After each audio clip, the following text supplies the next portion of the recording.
Why did the third world learn to cry racism? All right, this is gonna be an interesting video. Over the last year, the town known as Orania has been going viral. Orania, for those of you unaware, is a lone, self-sufficient town in the middle of the arid Karoo region in South Africa. It was settled by Afrikaners, that is the descendants of mainly Dutch settlers, with the goal of preserving their identity. In a country that's been characterized by rampant crime, failing infrastructure, and overall decline, the Afrikaners of Orania were able to take a dilapidated plot of land with nothing else than their own grit, no government welfare, no subsidies, not even relying on a nation's power grid, and build that up into a nice place for themselves and their families, without having to rely or take from anyone else. I'm curious to figure out what the result of this is gonna be. What is this nation called again? Like, where the black people have super mega minds of like Uganda or some shit like that.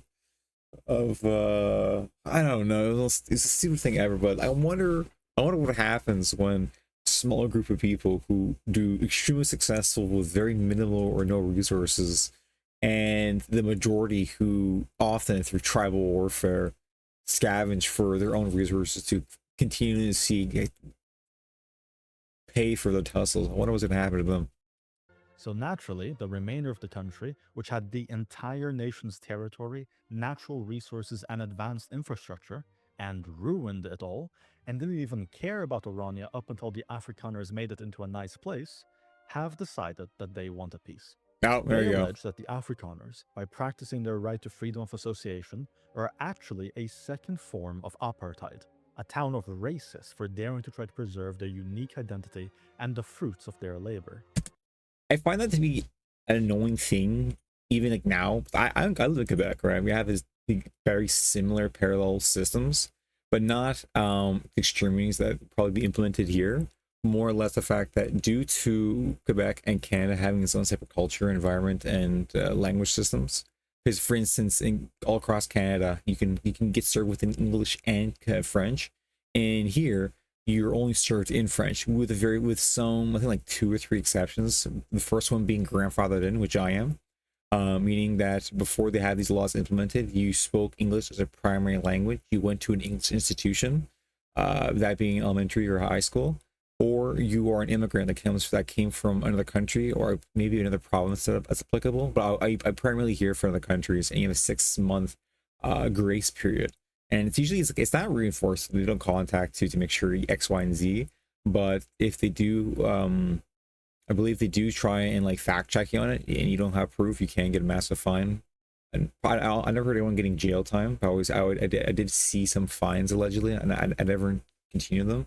But I always find that interesting, where choosing to keep your culture and keep your identity around, even though there's people out there who want to destroy it, who claim virtue, but rather or their intent is just up pure hatred or self-destructive empathy, and they label it as racism to say, hey, I want nothing to do with you. I don't mind you coming in here and saying hello for a little bit, but I don't want you living here. Then those are the worst types of people. We even have them here in Quebec. They allege that they, as fellow South Africans, are entitled to Orania, and the Afrikaners must accommodate, or in other words, give them stuff. And if the Afrikaners refuse, the state ought to get involved and force them to. You see similar allegations all over the West. Arguments are made to justify why Westerners must associate with groups they otherwise wouldn't want to, why their resources, which they acquired through their own labor, must be shared with the third world. Yeah, I always noticed that as well, which I got in an argument with my coworker for like a few months, like last year, about like the healthcare system, about like how we don't have infinite resources, we don't have infinite money. I don't mind helping people out every now and then, but at the same time, though, there are a limited number of things that we can give out, and for those reasons, we have to be very selective on what things we can and can't give out. But to go back to this type of dynamic, to this type of area, it's the fact that actually it's kind of it really. We only have an a finite number of resources. So I don't know how to move on with this. At the same time, the people who are seeking for help, so a lot of times they're like net negatives.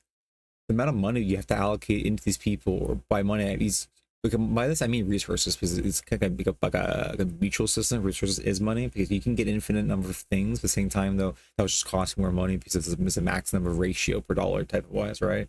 Because the money, the amount of money, yes, even though let's say the Earth costs us like let's say $1 million, right? The allocation of per dollar we would shift. Yes, the numbers would increase, go down, but the amount of people what people would have in their own zeros. It's like saying if you pay everyone 10 times the amount of money, the price of everything will just go by 10 times, so that the ratio of dollar per item, it stays the same, and it only changes throughout the relative to supply and demand. So when it comes to these type of systems, these people are just forever negative zeros, and these people are like inhibitors, and they also use your own virtue against you, of saying like, oh, Jesus would do these things. I'm like, yes, he would, I agree with that, but at the same time though, we can't multiply bread and turn water into wine just so you guys be salvaged. And also the fact that they were like net neutral, meaning they weren't like negative or bad. They were just like live evilish lifestyles, and not the fact they were just be a hindrance on society. So it's like one of those paradigms. Why their laws and customs must be changed to accommodate those who were supposed to be assimilating. But many have pointed out a strange I want to pause a few like second thing right now. The Islamic type of system that's currently being applied, and it got me a little bit annoying. Whereas I had an argument with some buddies of mine of saying, because some cultures exist does not mean they should be within Canada or even like other places of the world. I'll give an example. I said if you enter a government building, especially schools, you cannot have any face covering apart from medical reasons, and even then, I think a handful of people should. I think some particular institutions should be able to request, not like you must show me a full documentation of the bylaws and a doctor's signatures, so you can just prove that you can wear a face covering because you're sick or have a cold or something like that, right? I mean, like a card that they can just scan and tell, and like, which, like, for instance, the principal. I think the principal and the higher tier administrators, like this the person, the front counter lady, the assistant. I think they should be able to ask you, hey, please remove face covering if you have a medical reason. Can you show me some ID to verify, not like what it is particularly, just say, hey, here's my situation, government fact check this and so forth. But I think that you can like stretch it out due to some like liberal systems.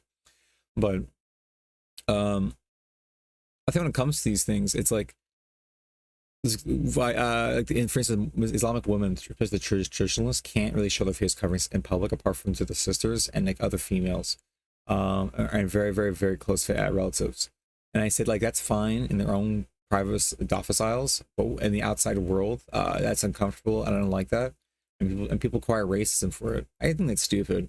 I said, and the same thing can be applicable to was, I think it's called like, I think the Sikh culture, a Sikh culture, and like it's this religion with this two swords with a symbol in the center, of where they're allowed to carry a blade on them, like as young as a child. I remember seeing a story about that. I think that's fine, like in their own culture and their own environment, right? But I don't want that to be within my elementary schools or high schools or even just workplace environments where someone has to have a blade on them just because they feel like it. At the same time, though, people are batshit crazy, and people will deflate and direct blame onto other things to mitigate their own consequences. I know this because I've done it. I know this because other people done it. I know this because people do it, and because people do it, it's a byproduct. And even as intentional or not intentional, it's the result of a system that you allow. And because just because other people allow it or have or think it's acceptable does not mean it's acceptable for the West. A good example is the fact that in China, you literally go down the street, any like mid class or below market, and you can find dogs and cat hanged up, skinned alive. Not skinned up, skinned alive, probably are because it's cheap, easy for them. Probably heads cut off and everything, like on the market, and you can buy them like easily. Like here's $3 American, and you can buy an entire like 30-pound dog off the market and bring it home with you. Like you would never be able to find that anywhere near in Canada. You have to like actively search for a private system and then pay like relatively a decent back fee or to just acquire such a thing. So it's like the fact that some cultures allow certain things, then we should allow them here. irony. The people making these arguments and allegations against the West don't hold their own nations to the same standards. The West must be diverse, but their homes remain homogeneous. The West must redistribute their resources, but their homes do not. The West cannot discriminate against them, but they can against us. So what's going on here? Is it just plain hypocrisy, or is there something more to it? That's the question this video will explore, and if you enjoyed, consider subscribing, it helps the channel. I Society will have to admit though, I just found this guy through Asmongold's channel. Phenomenal guy. This guy, I watched a handful of other videos. Every video he's made has been golden or like S tier quality wise. Phenomenal, well made, very short and informal, and not long, stretched out, stupid videos of this sort of thing. So you're even interested in this, comments, video description will be down below. I think this guy is phenomenal for what he does. What he does is like, okay, I won't explain. I'll just let him continue. Societies regulate human behavior on the basis of three negative emotions: fear, shame, and guilt. Westerners follow a guilt-based society. By the way, these three principles are phenomenal for any form of teaching, and they should be instilled within most cultures. As you know, it should not be the primary source of a weapon to be used to control people, but they should be used to help guide people. A gun should be used to, if anything applies to a guns or a weapon, it should be used to not force someone to do something, but to say, hey, if you do something out of line, we will use these things to hurt you, or as a form of like mutual understanding. Social regulation is primarily based on the psychological pain of breaking one's own principles, and only when that fails does law enforcement come in. While this is normal for the West, and many think it's normal for the whole world, this is the exception, not the rule. Guilt-based societies are only possible in advanced, often religious, and highly homogeneous societies, so that people's individual principles are close enough for there to be an understanding. Most societies are shame-based, meaning regulation is primarily based on the pain of social ostracization if one goes against the clan's values. Despite it being the most common, it still requires some advancement, and at minimum a homogeneous society, so that the same clans actually have power over the largest number of individuals. And lastly, the most primal form is fear. Fear-based societies are the least advanced and least conducive to a prosperous nation.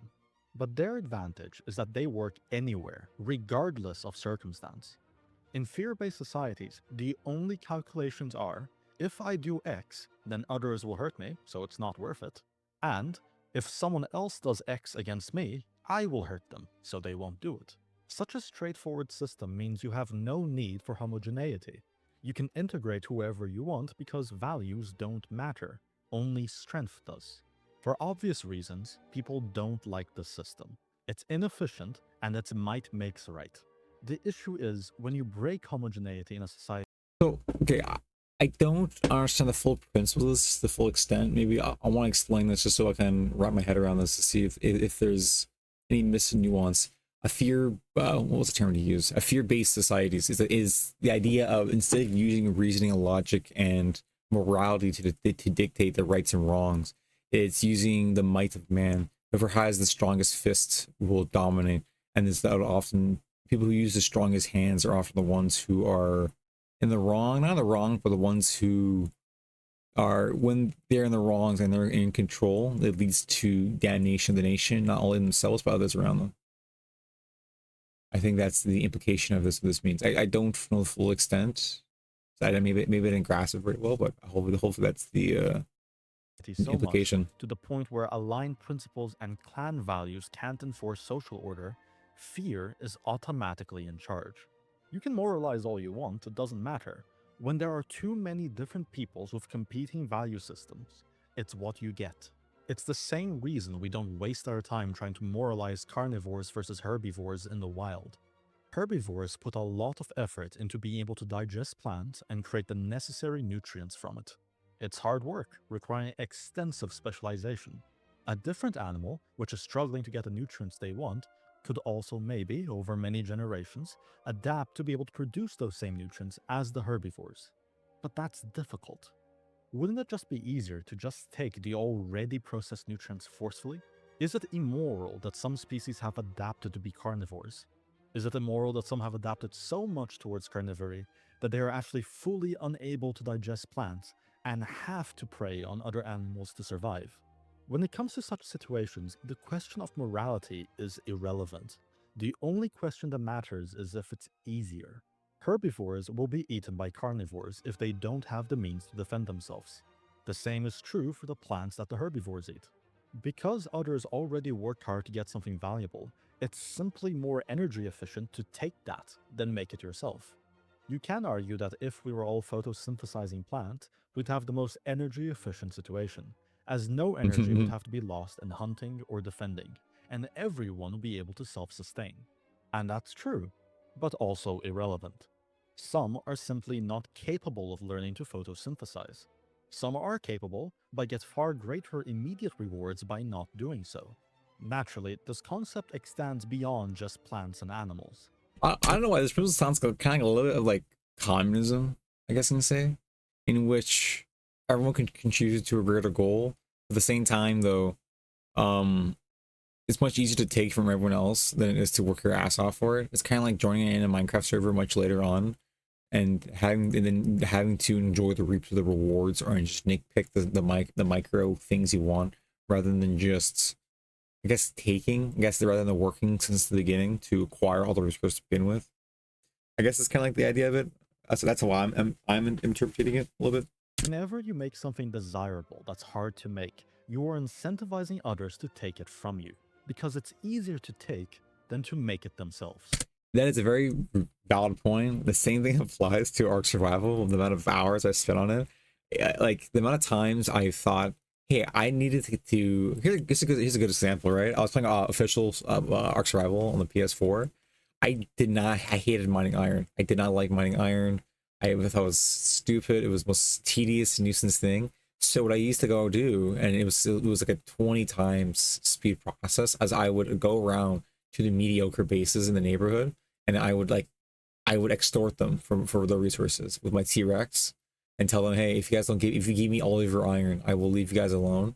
But then like the exact same night I will come back thinking that they still had other pieces of iron in there that they did not give to me and take it. Most of the time it's wrong. They actually did give me all of their iron, but the times I was like I did go in there and take more stuff that they thought. It was so much easier.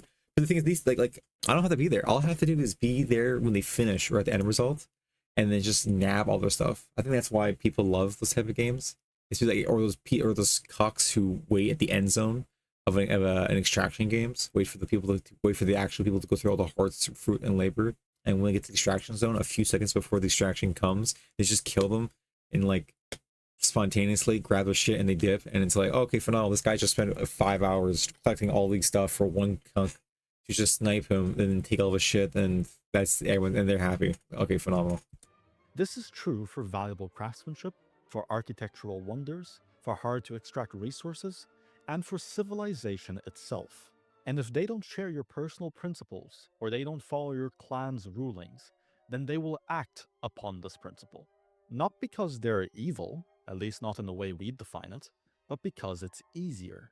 You Yeah. see, in fear based situations, moral language doesn't apply, it isn't even comprehensible, which begs the video's original question. Suicide If empathy. moral language doesn't apply, why is it constantly used against the West in a hypocritical fashion?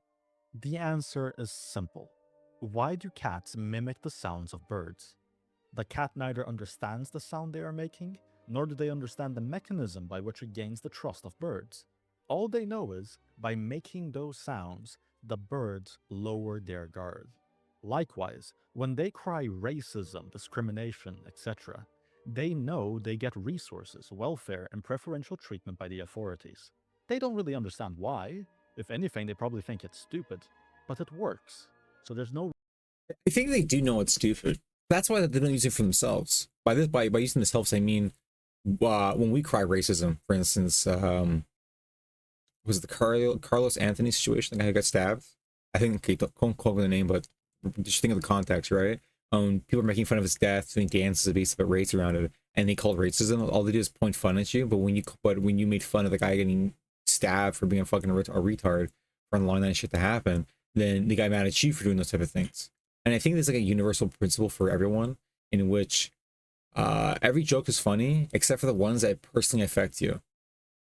Because when people tell you, "Oh, I'm cool with anything," "Oh, all jokes are fine with me," I think those people are just idiots. And I made those comments as well. Like for me, I'm like 80%, 90% of the time, those type of comments are like valid. But like then there's the 10% of things in which if you make a joke about this, I will be less inclined to laugh, or the joke has to be extremely, extremely funny for me to even just like chuckle or laugh due to the relationship with it. And those can be to many different things to relate. For instance, go make a Muhammad joke and to like a traditionalist pure Muslim. Good luck with that. Make a joke against Jesus to a pure blood Christian. Like that's a very difficult thing to do, right? In the aspect of like punching down or jabbing at in the form of making fun of something, or making a direct derogative comment. These type of comments are like universally applicable to everyone, but it depends on which the narrative is leading towards, and it's not like one sided continuously. It always leans left and right. It depends on which the pendulum is currently on. Right now, it's currently on the far left side. That these is like what the $3 billion of damages in like New York for like the riots they had for BLM, and now with the ICE protests and all these different things and all this stupid shit going on in the UK now with the stabbing guy, who then they took the guy to like a Wendy's or McDonald's or some shit to get him food, and then they ask him, "Oh hey, you want us to rub your feet now?" I was like, "Okay, phenomenal." So there's a bunch of like stupid radical shit that's continuously happening. Reason not to. When Westerners who oppose this behavior try to lecture the third world, demanding consistent standards, pointing out that they have no right to judge the West's history, when their own are often way worse, it's the same as a bird trying to teach a cat that the sounds they are mimicking are false statements. I think a good comparison to this are people who are shitty with money. Like I like when I go around and I talk to people about money, so I'm okay because I am comfortable talking about money in with like retrospect of how I manage my money, what I buy, and understanding of it. And I tell people, yeah, your spending habits are dog shit, and not saying like, oh, you're stupid, you're an idiot, you should, wow, your decision making is so dumb. But more or less, I'm like, hey, you should invest into these in this company. There's a new AI company is being developed, and that was originally like a crypto company. It's kind of like a crypto mining thing, and they have all these like CPUs and GPUs just sitting on the shelf doing nothing. So they just gave it to AI. So those stocks are going to boom for a good chunk before they crash down for a little bit before the market adjusts with AI, and it's go invest into it. Uh, I know people are like saying, yeah, and that's stupid, yada yada, no, I'm good, and then they blew their money on like McDonald's or the new games, of like FIFA or Madden or some shit like that, and they lost $1,000. Well, my buddy of mine who did the investment made invested $3,000 and made converted to I think $10,000 actually in the span of like a year and a half or two. So this guy is like just micro decisions like that. I've taken that $1,000 he could have made into like two extra $1,000 on top of it. And like when you break it down, most people's bitch and complain, like first like socialists and communism, people you talk to, most of the time these people are off with money. Either they're knowledgeable, like it's like a linearity I find in which these people are extremely off with money, or the very like what's the term for it? Ignorant to human behavior and understanding that people don't care. It is so much easier for the government to give them money than it is for them to work for the labor and actually provide, and while paying into the system so other people who can't provide for themselves can get some form of benefit. It's so easy to get benefits nowadays. It's pointless. The bird's only concerns should be to maintain its guard and make sure other birds don't fall for it. That should be obvious. But there's one other, less apparent concern the bird must also consider. Given how complex its moral language and value system is, it's unlikely the cat would have learned to exploit it on their own, especially in such a short time period. So that begs the uncomfortable question of who taught them, and what did they gain by doing so? Wow, Over the that was a phenomenal video, I have to say. Like this is like it came out 18 hours ago yesterday. I have to say this had to be one of the best videos I've watched in a good while. This guy had like I think like 50,000 subscribers like 2 months ago, and now this guy just got up to like extremely high amount. So I want to give this guy shout out in the comments. Phenomenal. I do have to admit though that we are moving towards a society in which is becoming more, I guess, suicidal empathy, and that is something that I want to avoid because it's super difficult for people to hear the word no. Even though people might want it, it's a reality that people don't want to hear because it's mean. It's like a good example you can think of is when your dad or mom told you no. Most of your dads, your moms don't really do the very no. They usually most of the moms I come across usually divert the conversation or word it in a way where it just sounds like all loving dovey, but with not much real result. It is emotional, like soothing, but also like the mother's supposed to be there for the emotional comfort of the situation, while the father is supposed to be there for the as a former law a judicial person.